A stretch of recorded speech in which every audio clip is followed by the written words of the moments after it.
Hello guys, good morning and welcome back to another video. So মই অকল বহুতেই মোক সুধি আছে যে দাদা কনষ্টেবল লেভেলৰ পদ দেখোন এতিয়ালৈকে নাহিলে তো আহিবনে নাহে বা এপিআৰৰ পদ এতিয়ালৈকে নাহিলে আহিবনে নাহে বা এছআই পদো নাহিলে বা কামাণ্ডো পদো নাহিলে যিহেতু মামাই কৈছিলে সকলোবিলাক পদ প্ৰায় 5,000 মান ওলাব বুলি। চ' মই অকল যিহেতু সকলোৱে গম পাইছা নটিছখন আহিছে আমাৰ ইউবিৰ ফালৰ পৰা, তো ইউবিৰ কাৰণে আহিছে 1052টা আৰু এবিৰ ফালৰ পৰা আহিছে 663টা। তো এই পদখিনি মিলে প্ৰায় 1721 মানে 20 এনেকুৱা কিবা এটা পদ হয়, ঠিক আছে। তো এইখিনি পদ যিহেতু ওলাইছে সকলোৱে গম পাইছে আৰু এই পদখিনিৰ প্ৰায় কোটা কৰি মানে কি হৈছে 3%, 10%, 50%, 27% এনেকুৱা ধৰণৰ কোটাত মানে কি হৈছে যে পোষ্ট ৰিজাৰ্ভেশ্যন ৰাখি আমাৰ নটিফিকেশ্যন ওলাই দিলে। তো এতিয়া আমি চাবলৈ যাওঁ এ বি ইউ বি মিলি টোটেল পোষ্ট আহিলে 1700 কিমান 21 এনেকুৱা কিবা এটা প্লাছ চামথিং আহিছে, 1700ৰ ওপৰত এটা পোষ্ট আহিলে, ঠিক আছে। যিহেতু 1052টা আহিলে আৰু 663টা আহিলে, তো এই পদখিনি মিলাই যিমানখিনি পদ হয় সিমানখিনি পদ আহিলে সকলোৱে গম পাইছা। কিন্তু এতিয়া কথাটো হ'ল এইটো যে বহুতৰ এটাই কমেণ্ট বা বহুতৰ এটাই প্ৰশ্ন, এ বি ইউ বিৰ যিহেতু পদ আহিলে তাৰ মাজত এ পি আৰ পদ নাহিলে, এছ আই পদ নাহিলে আৰু কনষ্টেবল লেভেলৰ পদ নাহিলে, এই পদখিনি আহিবনে নাহে। চ' বন্ধুসকল যিহেতু সকলোৱে গম পাইছা আমাৰ যিখিনি নেকি ৰিচেণ্টলি এপইণ্টমেণ্ট দিলে, তো এপইণ্টমেণ্টত আমাৰ কনষ্টেবল লেভেলৰ যিখিনি কেণ্ডিডেট আছিলে তাতে প্ৰায় 654 মানে 654জন মানে প্ৰাৰ্থীৰ বাবে পদ মুকলি কৰিছিলে। তো যিহেতু তাৰ বিপৰীতে এপইণ্টমেণ্ট দিলে প্ৰায় 633জনক। তো তাৰ মাজত আমি চাবলৈ যাওঁ প্ৰায় 21টা পদ কনষ্টেবল লেভেলত খালী ৰখি গ'ল। এতিয়া মোক বহুতে সুধিছে যে কনষ্টেবল লেভেলৰ পদ খালী নাই, তো যদি কনষ্টেবল লেভেলৰ যদি পদ যদি খালী নাই তেতিয়াহ'লে কেনেকৈ 633জনকহে এপইণ্টমেণ্ট দিলে আৰু বাকী 21জন থাকি গ'ল।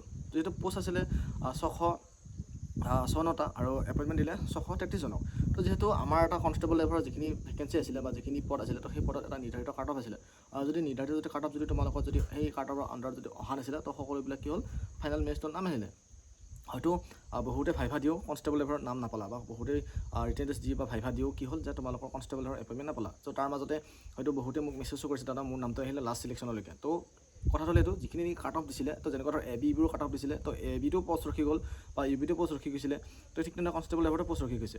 তো যিটো নেকি কাট অফ দিছিলে আমাৰ, তো কনষ্টেবল লেভেলৰ প্ৰায় 67 এনেকুৱা কিবা এটা কাট অফ গৈছিলে নেকি, 67 বা 67ৰ সেনেকুৱা ধৰণৰ চামথিং কাট অফ গৈছিলে, ঠিক আছে। তো সেই যদি 67 বা 66ৰ যদি ভিতৰত অহা নাই, কাৰণ 64 পাৱা বা 62 পাৱা কেণ্ডিডেটো মানে কি হৈছে যে ভাইভা দিবলৈ গৈছে কিন্তু নাম নাহিলে। চ' সেইবাবে কৈছোঁ যদি তোমালোকে সেই কাট অফৰ যদি ভিতৰত যদি অহা নাই, মানে টোটেল মাৰ্ক মিলাই ভাইভা ৰিটিন স্কিল সকলোবিলাক মাৰ্কছ যদি মিলাই যদি তোমালোকে সেই কাট অফৰ যদি ভিতৰত অহা নাছিলা, তো তোমালোকক ৰিজেকশ্যন কৰিছে মেইন লিষ্টৰ পৰা বা মেইন এপইণ্টমেণ্ট লিষ্টৰ পৰা। তো সেইবাবে যিখিনি নেকি পদ ৰখি গ'ল বা যিখিনি পোষ্ট ৰখি গ'ল, তো এতিয়া হিচাপ হোৱাৰ পিছত সকলোবিলাক পোষ্ট ওলাই যাব। কাৰণ এ বি ইউ বিৰ যিটো পোষ্ট ৰখি গ'ল এইবিলাক ধৰক আমাৰ এই ৰিচেণ্টলি খালী হোৱা যিখিনি আমাৰ ভৰ্তি হ'ল, তো সেই ভৰ্তি হোৱাৰ মাজত মানে পোষ্ট ৰখি গৈছিলে। তো সেই পোষ্টবিলাক মিলাই কিনে ধুনীয়াকৈ constable A B constable U বিৰ পদ ওলাই গ'ল, কিন্তু আমাৰ কনষ্টেবল লেভাৰ বা এছ আই বা কামাণ্ডোত ওলোৱা নাই। তো সেইখিনি পদো ওলাব, তোমালোকে মাত্ৰ ধৈৰ্য ধৰক, কিয়নো সকলোবিলাক হিচাপ নিকাচ কৰাৰ পিছতহে মানে পোষ্ট ওলাই দিয়া হয়। তো যিহেতু মামাই আমাৰ 5,000 পোষ্ট ওলাব বুলি কৈছে, তাৰপিছত হয়তো ফৰেষ্টতো থাকিব পাৰে। তো নেক্সট ভিডিঅ'ত মই ফৰেষ্টৰ বিষয়ে জনাই আছোঁ, তো ফৰেষ্টৰ পদ আহিব নে নাহে। চ' চেনেলটো ছাবস্ক্ৰাইব কৰা, ছাবস্ক্ৰাইব কৰি ৰাখিব, আৰু যদি ভিডিঅ'টো ভাল লাগিছে